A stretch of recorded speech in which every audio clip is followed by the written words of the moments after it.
మళ్ళీ రావాలి, ఇవన్నీ తెలుస్తాయి. కానీ తనకు తాను ఉన్నానని తెలియదు.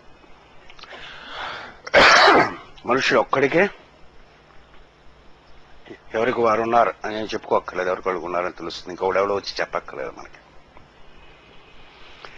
ఈ తెలియటం అనేటటువంటిది తనలో ఉండేటటువంటి మొత్తమైనటువంటి ప్రజ్ఞ ఏదైతే ఉంటుందో, ఎక్కడి నుంచి పరబ్రహ్మం నుంచి మనం దిగి వచ్చామో, ఆ పరబ్రహ్మము దగ్గరకు వెళ్ళటానికి కావాల్సినటువంటి మార్గముని ఇచ్చేటటువంటి దాన్నే వేదం అంటారు. దానికి కన్ను లాంటిది జ్యోతిష శాస్త్రం. కాబట్టి ఇది పట్టుకుని మనం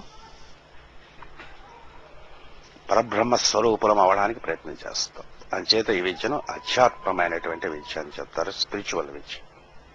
మామూలు విద్యలకి అధ్యాత్మ విద్యకి తేడా ఏంటంటే,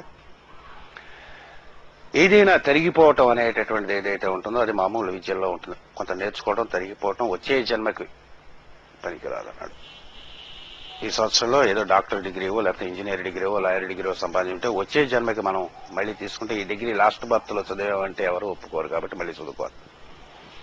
they are all fleeting values. Permanent values ఉంటాయి. కొన్ని సంస్కారాలు సంపాదించుకుంటాం. తినడానికి తిండి లేకపోవచ్చు, చాలా కష్టపడవచ్చు, సస్తే వాడికి ఎంత డబ్బులు ఇచ్చినా సరే కూడా లంచం తీసుకోవడం. కోట్లు ఉండొచ్చు, లంచం తీసుకుంటాడు. పూర్వజన్మ సంస్కారాన్ని బట్టి ఉంటుంది. సంస్కారం అనేటటువంటిది బై బర్త్ వస్తుంది. Man of responsibility is Born not made అన్నాడు పైథాగరస్. రెస్పాన్సిబిలిటీ అనేటటువంటిది, ఒక సత్ప్రవర్తన అనేటువంటిది, ఇవన్నీ కూడా పూర్వజన్మ బట్టి వస్తాయి. పూర్వజన్మ నుంచి వచ్చినటువంటి వారంతా కూడా ఈ జన్మలో కొంచెం కష్టపడుతూ ఉండేటప్పుడు పూర్వజన్మ బ్యాడ్ అనుకోవడానికి వీల్లేదు సార్ అన్నాడు. పూర్వజన్మ యందు ఉండేటటువంటిది ఏదైతే మనం దీక్షలు ఏవైతే తీసుకుంటాం, ఒకసారి కర్మను రహితం చేసుకోవడానికి ఒకసారి జన్మ ఎత్తవచ్చు, కర్మను ఆనందించడం కోసం ఒక జన్మను ఎత్తవచ్చు. రకరకాలైనటువంటి జన్మలు ఉంటాయి. అవి ఎలాగుంటాయి జన్మలు అనేటటువంటి మనం లోపల ట్రేస్ చేస్తాం. క్లాసులో వెళ్తే ఒక నెల 2 నెలలు అవుతుండగానే మనకి తెలుస్తాయి. ప్రతి జీవి ఈ జన్మలో తను పుట్టేటప్పుడు పూర్వజన్మ యొక్క సమ్ టోటల్ తీసుకుని వస్తాడు. అది పెరుగుతూ ఉండేటప్పుడు ఫ్లవర్ అవుతుంటుంది. దాన్నే ప్రోగ్రెస్ అవటం అనేటటువంటి పేరుతో చెప్తాం మనం. వీడు పెరుగుతున్న కొలది he progresses into his own environment, his own circle with a central point అంటారు. తను సర్కిల్ గా చుట్టూ సెంట్రల్ పాయింట్ గా తను ఎదుగుతూ ఉంటాడు, ట్రావెల్ చేస్తూ ఉంటాడు. ఈ ట్రావెల్ చేస్తూ ఉండేటప్పుడు అదృష్టవశాత్తు మనకి జన్మయందు ఏదైనా కానీ విద్య కానీ తెలియటం వల్ల ఏమిటి జరుగుతుందంటే గ్రోత్ ర్యాపిడ్ అవుతుంది, స్పీడ్ ఎక్కుతుంది. ఈ విద్యలు, ఆధ్యాత్మిక విద్యలు తెలియనటువంటి వాడి జీవితం కొంచెం స్లోగా వెళ్తుంది, తప్పేలేదు. ఏదైనా సరే ఇక్కడికి రావాల్సింది. ఆధ్యాత్మిక విద్యల్లోకి అడుగు పెట్టిన తర్వాత గ్రోత్ అనేటటువంటిది ఎక్స్పాన్షన్ అనేటటువంటిది, ఎక్స్పాన్షన్ ఆఫ్ కాన్షియస్నెస్ అంటాం మనం. ఆధ్యాత్మిక వికాసం అనేటటువంటి స్పీడ్ ఎక్కిన తర్వాత దానివల్ల వచ్చినటువంటి సంస్కారములు ఏవైతే ఉంటాయి పర్మనెంట్ గా ఉంటాయి. కొన్ని సంస్కారం పూర్వజన్మ నుంచి మనం తెచ్చుకుంటాం. ఆ ఇచ్చినటువంటి సంస్కారములు ఈ పర్మనెంట్ గా ఉండేటటువంటి వాటిగా ఉంటాయి. వాటినే మనకి శ్రీ సూక్తమునందు అనపగామిని లక్ష్మి అనే పేరుతో చెప్తారు మనకి. అంటే మనని వదిలిపెట్టకుండా ఉండేటటువంటి లక్ష్మీ కళ అనేటటువంటిది జన్మజన్మలలో అనపగామినే మనకు వస్తూ ఉంటుంది, కళ వస్తూ ఉంటుంది అన్నాడు. అమ్మాయి అండి నల్లగా ఉందండి, కళగా ఉంటుందండి.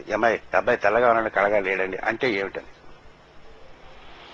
తేజస్సు అనేటటువంటిది ఒక రాజస్సు, ఓజస్సు అనేటటువంటి కొన్ని లోపల ఉంటాయి. ఇవి ఆ మనిషి యొక్క వికాసమును ఒక వెలుగును తీసుకొస్తాయి. ఆ వెలుగు పూర్వజన్మను బట్టి తెచ్చుకుంటాం. ఆ వెలుగును ఇచ్చేటటువంటి విద్య కాబట్టి ఆధ్యాత్మిక విద్యలో ఉండేటటువంటి సంస్కారములు ఏవైతే ఉంటాయి ఎప్పుడు కూడా పర్మనెంట్ గా ఉంటాయి. దానివైపు మనం ప్రయాణం చేయడానికి 2 నెలల ప్రయత్నం చేద్దాం. ఈ ఇంట్రడక్షన్ మళ్ళీ ఇటువంటి ఇంట్రడక్షన్స్ మధ్య మధ్య క్లాసుల్లో మళ్ళీ వస్తూ ఉంటాయి కాబట్టి మనం డైరెక్ట్ గా ఇవాళ గ్రహాలని మనం ఇంట్రడ్యూస్ చేసుకుందాం. అంటే క్లాసులోకి మనం వెళ్ళిపోదాం. మనం మధ్య మధ్యలో ఎస్ట్రాలజీ కానటువంటివి ఇట్లాంటివి ఏవైనా ఇంట్రడక్షన్ లాంటివి ఏదైనా మంచి విషయాలు పెద్దలు చెప్పినప్పుడు చెప్పుకుంటాను, మీరు కోప్పడకండి. అదే ఇంపార్టెంట్.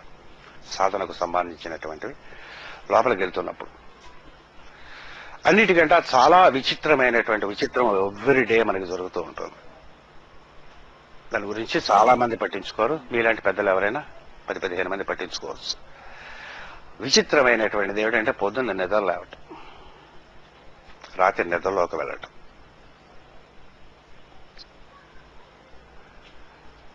చీకటిలోంచి నిద్రలోంచి వెలుగు ఎలాగ వస్తుంది తెలియదు మనకి. నిద్ర ఎలా పడుతుంది, నిద్రపోయిన తర్వాత లేచిన తర్వాత నిద్రపోయాని తెలుస్తుంది, నిద్రపోతున్నప్పుడు నిద్రపోతున్నాం అని తెలియదు. తెలివి రావటం మన చేతుల్లో ఉన్నట్టుగా అనిపిస్తూ ఉంటుంది, మనమే లేస్తున్నాం అనిపిస్తూ ఉంటుంది, లేనట్టు కూడా అనిపిస్తూ ఉంటుంది.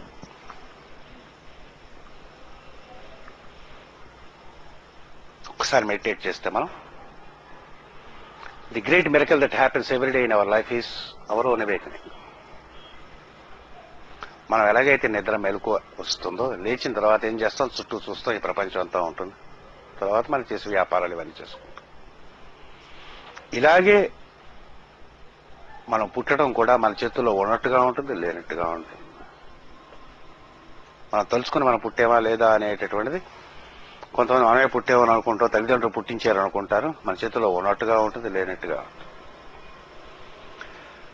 అలాగే ఒక సూర్యగోళం పుట్టేటప్పుడు కూడా సూర్యగోళం అవేకన్ అవుతుంది, బ్యాక్గ్రౌండ్ నుంచి అవేకన్ అవుతుంది. మనం అంతా కూడా ఫస్ట్ క్లాసులో మన సూర్యుడికి సంబంధించిన మన కుటుంబం గురించి ముందు తెలుసుకుందాం, తర్వాత పెద్ద కుటుంబాల గురించి తెలుసుకుందాం.